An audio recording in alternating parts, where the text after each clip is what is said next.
Hey everyone, welcome back to Warships Season 36, which just started. So, Season 36, bada boom. I have not looked at the tech tree. I have no clue what this season entails, but it is a longer season from what I'm noticing. In the past, I feel like the seasons have been 21, 24 days, but this one, it seems, was 28 or 29 days long. I'm very excited.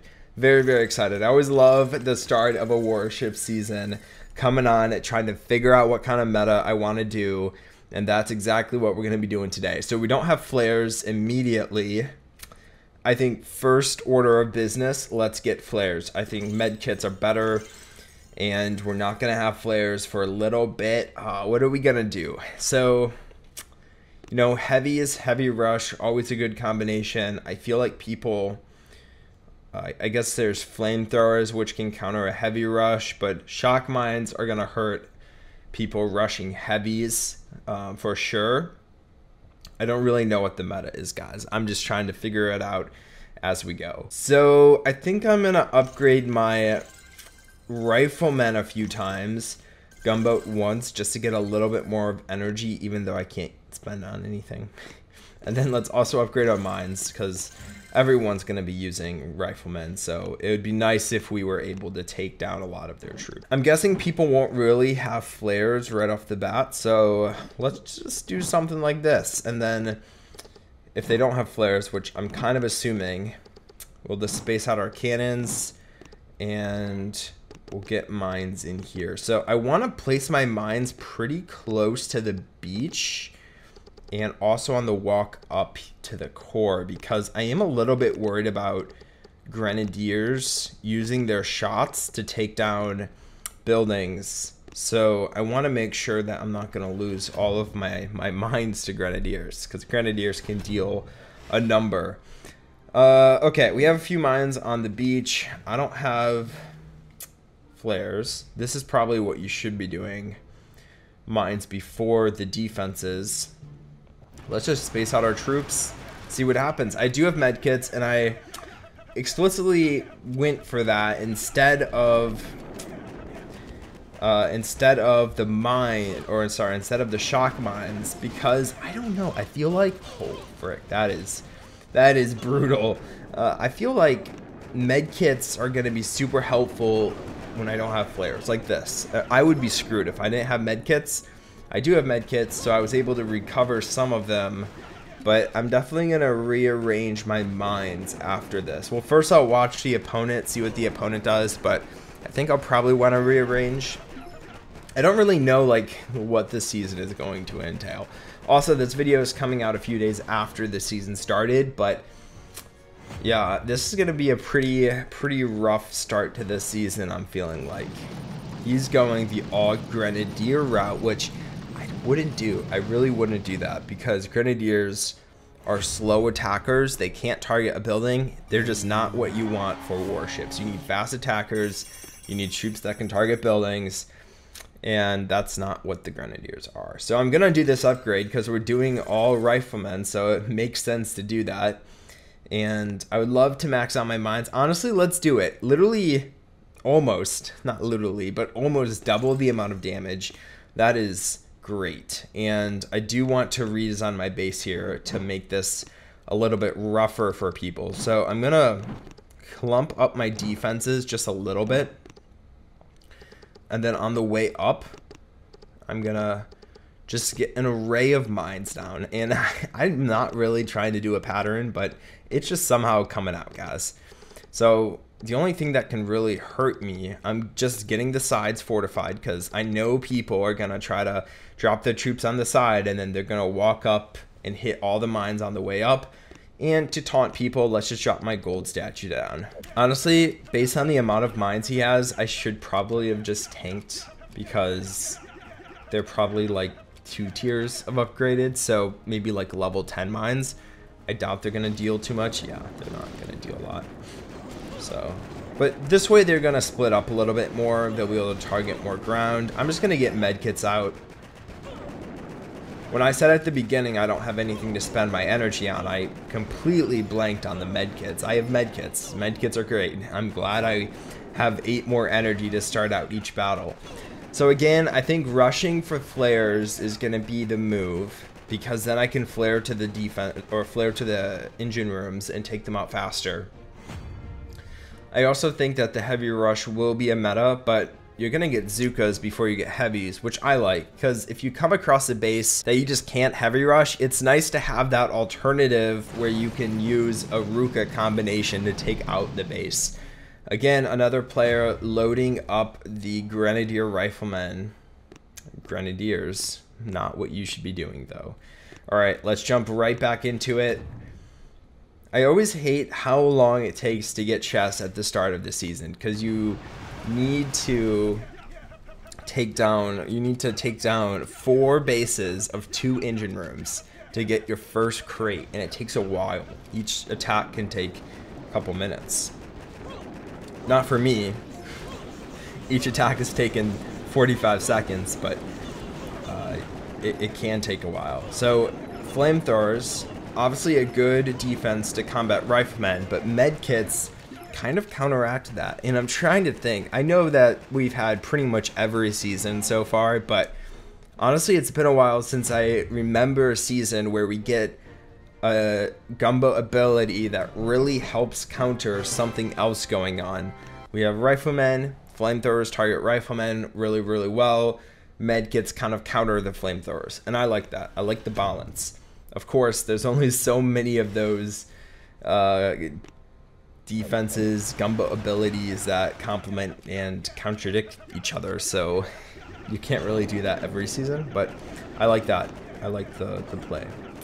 Alright, so whatever level these mortars are, I'm glad they're not 1 level higher, because my riflemen, if they're 1 hit, I would be screwed. That would be very, very bad. But they're not a 1 hit, so that makes it a little bit better. I don't really know like what I want to do here, because I don't know if I want to get shock mines or push for 3 engine rooms, and I feel like that's a decision you have to make. I went for the medkit route because I'm an offensive player at heart. I'd rather have an offense than a good defense. But the shock mines are really helping these players, and I think this guy just beat me. So I want to watch a replay to see what he did. I mean, obviously he beat me because he had more defenses down. They only have to take out 4 defenses. I'm really relying on my mines here, and I shouldn't be, because when someone is dropping 208 riflemen, they're going to be able to wipe me out very, very fast. So I have to get more defenses down, and it's going to start with the sniper towers. All right, let's do some upgrades, because I would love to upgrade my riflemen.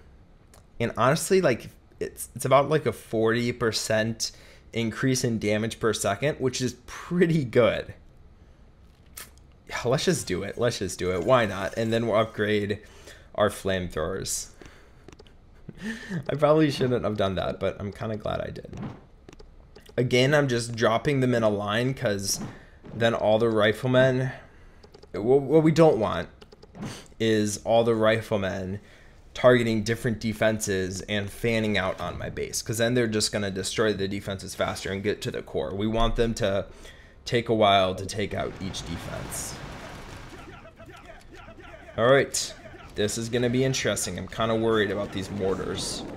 I'm just going to unload a bunch of med kits right off the beach to counter these flamethrowers, and it's going pretty well. But again, another player that has shock mines.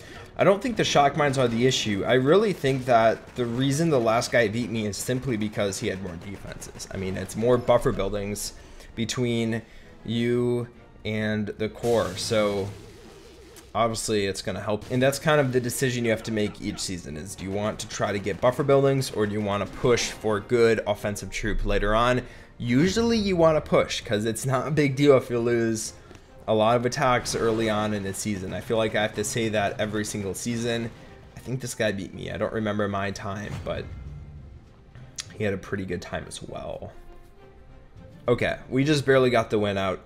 All my chips are on the flare basket though. As soon as I get flares, these players aren't going to stand a chance, because I can just flare past all of their defenses. Like literally all of this, I can flare right past it. But because I don't have flares, Okay, luckily this guy retreated right off the bat, but it would have been tough. I think it would have been similar to the last one, but still would have been tough. Alright. Just getting medkits down. Low level medkits are literally the worst. I don't even know how much they're doing, how much they're helping me, but it seems like they're helping, so I'll take it. I really just don't want all my troops to die here. I low-key might lose all of my troops to these mines. Okay. They were very... I'm pretty sure they were level 1 mines. I was getting legitimately concerned that we were going to wipe out our entire army to those like 6 little mines. But luckily we got through. This guy retreated, so we're definitely going to get the win. Yeah, you could just see how slow it's healing up. Riflemen, which has the lowest amount of HP of pretty much every troop. One of the lowest. Alright. How many tokens do we need? We need 22, and I think a crate gives me 11. I don't know how to see that. Yeah, 11. Okay, we need one more crate, then we get flares. Let's attack. Yeah, I mean, we have to go from the bottom. We can't do anything else. This sucks. As soon as we get flares, this is gonna get a lot easier. Although, even if I had flares, like, this is a hard base to attack, because what would I do? Flare to the core over here? These mortars are pretty much one-shotting me. If I flare, I might just lose all of my riflemen to the mortars in a few shots. So it gets tricky. Also, the shock mines also get tricky. I'm kind of wishing I went with the shock mine approach instead of the... These mortars are gonna... Yeah, okay, we're just gonna spam medkits because these mortars are dealing a lot of splash damage. Alright, we're fine, we're fine. Let's hit the core. 316. Not too bad. I'm guessing around 330 is going to be the time when we get flares. We're still doing good. We're definitely going to beat this player. Again, another player bringing the Grenadiers. And I'm going to get a win. Alright, so we went from the right-hand side. Avoided a lot of my mines. I don't know if there's anything I could do to fix that. But pretty soon people are going to get flares. Everyone's going to have flares. So it's going to be a different story. Alright, we'll grab everything there. And we'll do one more attack. And we'll unlock flares. And then I'll call it a video. And then next time we'll actually do our attacks with flares. And we'll see if it was worth all the hype. Because a base like this, yes, flares would help me. However, I don't know how much they would actually help me. If you know what I mean. Like... The beach is hot. There's a lot of mines. There's a lot of defenses around the core. Flares. I would have to walk through all of that, and I low-key might lose all of my riflemen. I low-key might lose all... These are maxed out mines. Yeah. That's insane. That is... insane. That is such good mine placement. I'm definitely gonna have to copy this guy for mine placement, because even with flaring riflemen, that's gonna be the exact same. But I hope you all enjoyed the video. I'm not gonna wait this out on video. I'm gonna do this. I'm gonna grab my crate. I'm gonna buy flares, and we'll move on in the next video. I hope you all enjoyed. Drop a like if you did, and I'll talk to you guys next time. Bye, guys.